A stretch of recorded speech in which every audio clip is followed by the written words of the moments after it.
కూటమి ప్రభుత్వం ఏర్పాటయ్యి సంవత్సరం అవుతుండటంతో ఏపీలో మరోసారి నామినేటెడ్ పోస్టుల భర్తీ జరిగింది.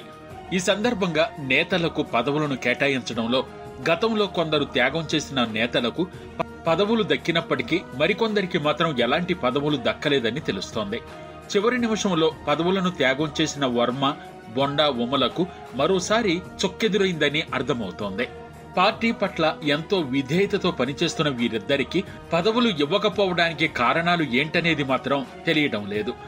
మహానాడు వేదికగా వీరికి పార్టీ కీలక పదవులు ప్రకటించే అవకాశం ఉందని అంటున్నారు.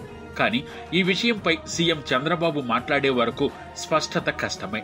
పలువురు సీనియర్ నాయకులకు పదవులు కట్టిపెట్టినప్పటికీ దశాబ్దాలుగా పార్టీకి సేవలను అందిస్తున్న దేవినేని ఉమ, బొండా ఉమ, ఎస్వీఎస్ఎన్ వర్మ లాంటి వారిని మరోసారి నిర్లక్ష్యం చేశారని స్పష్టమవుతోంది. గతంలో వీరికి న్యాయం చేస్తామని హామీ ఇచ్చినప్పటికీ ఇప్పుడు కూడా వీరికి ఎలాంటి పదవులు అందకపోవడంతో అసంతృప్తి వ్యక్తం చేస్తున్నారు. ఈ నేపథ్యంలో సీఎం చంద్రబాబు నాయుడు కీలక నిర్ణయం తీసుకున్నట్లు సమాచారం. నామినేటెడ్ పదవులు దక్కని నాయకులకు పార్టీ పదవులు కట్టపెట్టాలని సీఎం చంద్రబాబు నాయుడు ఆలోచనలో ఉన్నట్లు తెలుస్తోంది.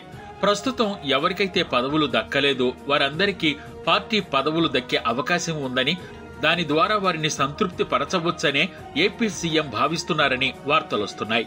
అయితే ఈ విషయంలో కొందరు నేతలు ఏకీభవించినప్పటికీ మరికొందరు మాత్రం నిరాకరిస్తున్నారని పలువురు భావిస్తున్నారు.